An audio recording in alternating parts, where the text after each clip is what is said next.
It might be July, but it's coming down in buckets out there. So we're gonna stay inside today and we're gonna design the Hydrangea Shade Secret Garden of my dreams.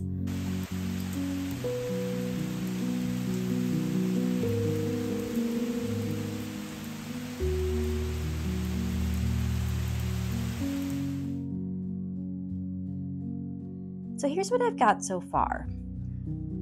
So this area here comes from the house, which is over here. The greenhouse is over here, and there's a small garden, right, like a 2-foot garden in front there.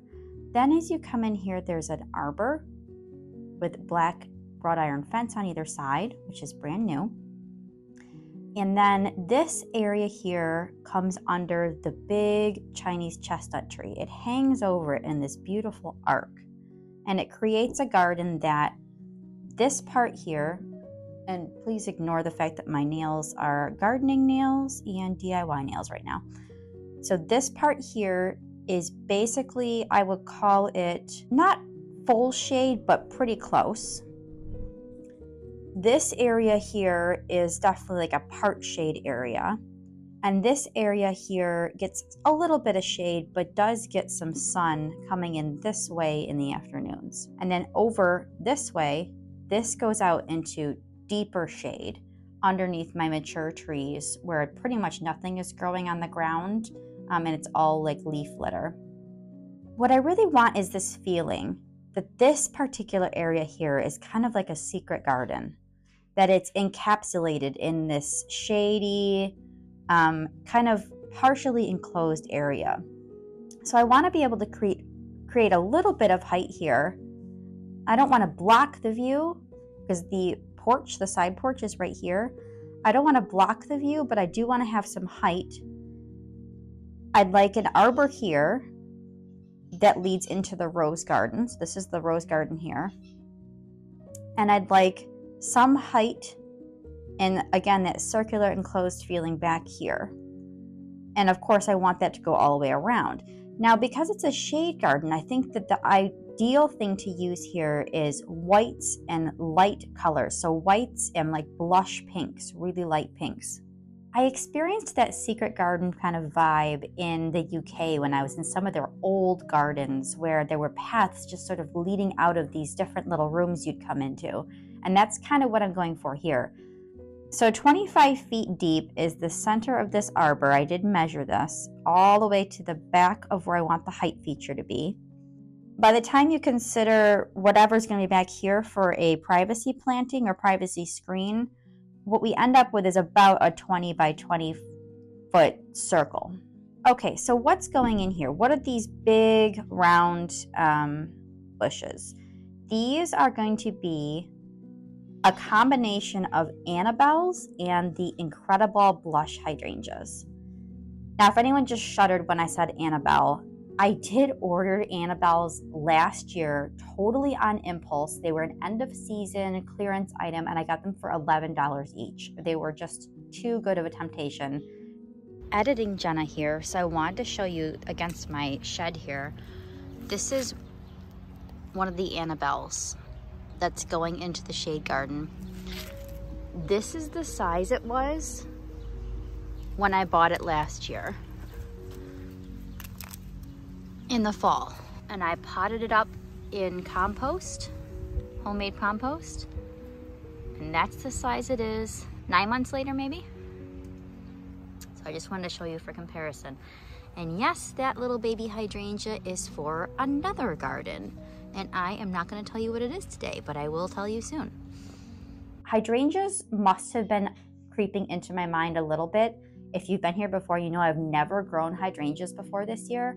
So they must have been just like creeping into my mind because I bought these tiny little hydrangeas and got them through the winter. And then I potted them up this year and they are growing into really beautiful plants. As I'm learning about hydrangeas, I am understanding that Annabelle's can have trouble with kind of collapsing or being really heavy, but I'm sure there's a way around that, and I'll just have to learn how other people have dealt with that issue and see what I can do about it because I already have the plants and I'm not going to not use them. So I have 5 Annabelles. And I'm also going to buy some Incredible blush hydrangeas. These are a beautiful light pink color. I looked at I think the Invincible. There's a pink variety that's Invincible, I believe. Again, I'm real new to hydrangeas, so I'm trying to learn all these names. But it seemed like a darker pink than what I want. I want that really soft blush pink. I did do my best to replicate this to scale so that it was fairly accurate. Of course, a garden on paper and a garden in real life are never quite the same, but at least this way I can get a pretty good idea of my spacing and my mature sizing of my bushes, my shrubs. So once I took into account the width of the pathways, where this is leading into the rose garden.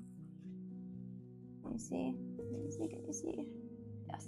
And then this one is leading out toward the house and the walkways there. Ella's under the table playing, you guys. Hopefully this isn't too loud.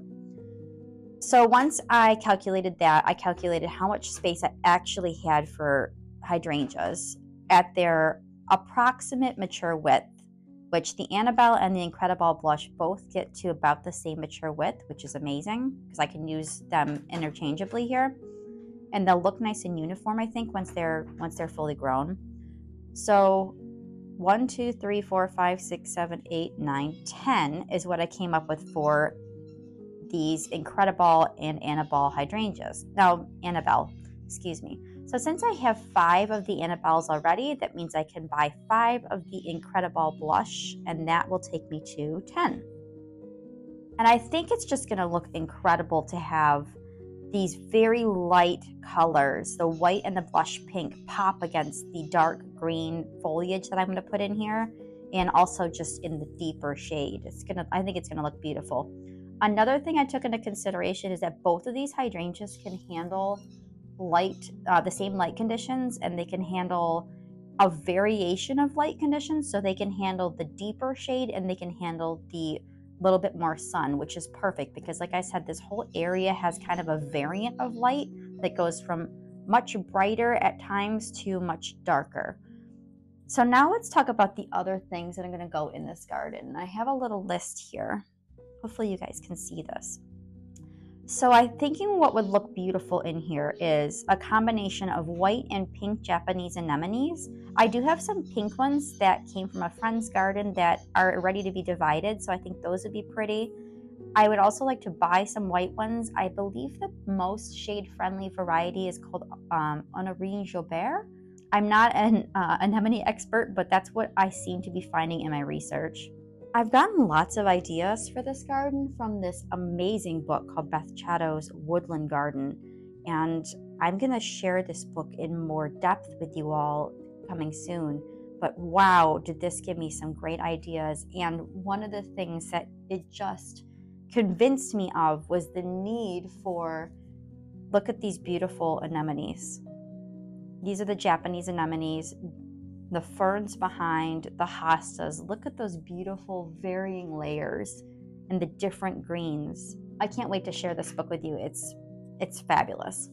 I'd also like to put Hydrangea in here, or columbine, white and pink. I'm probably going to need to grow some of those from seed. And now is a good time to mention that this is not going to be a garden that like appears overnight and ta-da, it's done. I know that there are some channels where that happens. I just personally find that so unbelievably unrealistic for most people. When we put a garden in, it's more of like a 3-year picture a lot of times for maturity with things and how things are going to fill in. So just keep that in mind, that I'm probably going to start this, well, I am going to start this season within the next few weeks, and this garden will evolve over the course of the next couple of years as it fills in and as I'm able to purchase more plants and divide more plants. And of course, start some from seed. So Hydrangeas, I love them. There are some that get real tall and there are some that are lower, so I think a mix of varieties would be really nice. Bleeding hearts would be perfect, I think, in this situation, especially the white ones. And I do want to purchase a couple of pink bleeding hearts. I don't have any traditional ones right now, but I have a huge white bleeding heart that really needs to be divided this fall. So that's perfect. I'm going to divide this beautiful plant and put a few of them around in here. Hostas. I mean, talk about a perfect place for hostas. This is great. So these hostas, I have some that are up front that are not in a place where they have the space to get as big as they need to get. So I'm going to move some from my front gardens. I'm going to divide some. I'm going to buy some, and I'm going to beg, borrow, or steal some. And I, in fact, already had a neighbor bring me a load of hostas that she doesn't want. If you put the word out to your neighbors that you are... Are you okay? Oh no. Was you scared? Oh, you alright? Oh boy. Okay, sorry about that. Ella fell out of the window and got caught in the curtain and scared the crap out of herself. She's fine. She just really startled herself. Okay. Where the heck was I? Oh, yes, tell your neighbors if you want something, especially if you know what they have in their garden and you like it, just tell them, hey, if you ever divide your plants, I would love some. I'm also going to put on screen some photos that have really inspired the way that I want this to look, and I think you'll agree that the mix of the hostas with the hydrangeas is just gorgeous. Okay, and then of course ferns. Ferns are the hero alongside hostas of any shade garden, and I have tons of ferns. Lily of the Valley, I know this can be a real pain in the neck, but in this case, the way that this stuff spreads, I think would look just gorgeous as an understory plant in the shade garden. So I'm going to transplant and divide some of that. And again, I have to wait till fall to do some of this stuff. Lenten roses, you know I love those. If you've been here before, you saw that I grew some as houseplants last year and brought them outside. And I actually have 2 hellebores marked out right here just as sort of like entryway markers, I guess, for this garden. These are, I think, white diamond. I'll put the variety on the screen if I can come up with it in a photo of them. They're brilliant white hellebores, and this is a great spot for them, I believe. White impatiens would be beautiful in here as annuals. And then I'm also thinking about maybe putting in a couple iceberg roses because they do well in the shade or part shade. And they might be real pretty kind of right here. I'm not sure about that yet, so I haven't drawn them in. Another thing I'd like to do is introduce trillium, which is a native plant here in Western New York State, all in the Northeast actually. I think trillium is native and it's endangered.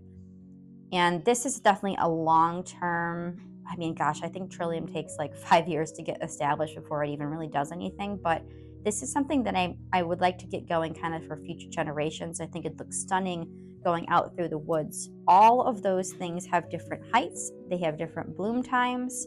There's foliage in there. All of that is supporting our main actors, which are our hydrangeas. So let's talk about what's going on right here.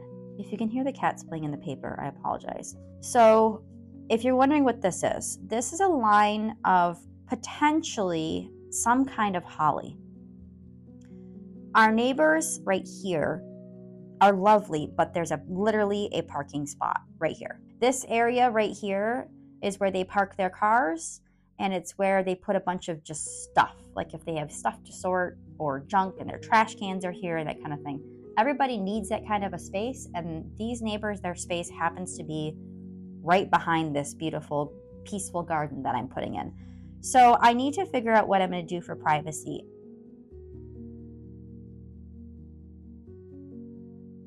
Obviously, the easiest thing would be to just put up a privacy fence, but that's expensive and a little bit complicated. That's not the answer that I'm reaching for right now.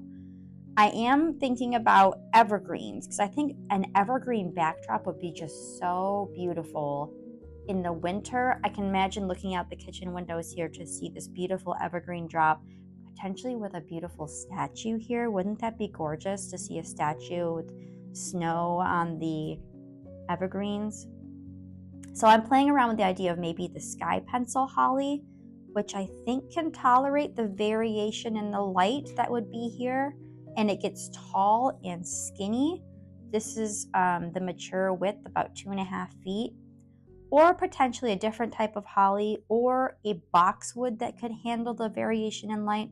I don't really know yet, but here's the thing, I don't need to know in order to get this started. I do know I need some kind of privacy. I'll continue to think about it. But in the meantime, I want to work on getting this established and growing so that we can keep filling things in and it can really get going and maybe even next year be something worth looking at. I forgot. Foxgloves. Foxgloves are one of the most important parts of this whole garden. That's where I currently have some, is there, and then I have some right here. I'm letting them go to seed because they're those beautiful, tall, white ones that I showed you earlier this year. And those I want just all throughout. Let's see, which way am I going here? Oh, there. I want those all through here. And I also have Excelsior Mix foxgloves that I started from seed very early this year. I think February I started them. So I have lots of little seedlings that can be potted on to be second-year foxgloves for next year. So those will be all mixed in here too. What a gorgeous spot this would be to set up a table and have like a summer garden party. Wouldn't that be absolutely beautiful? So many possibilities.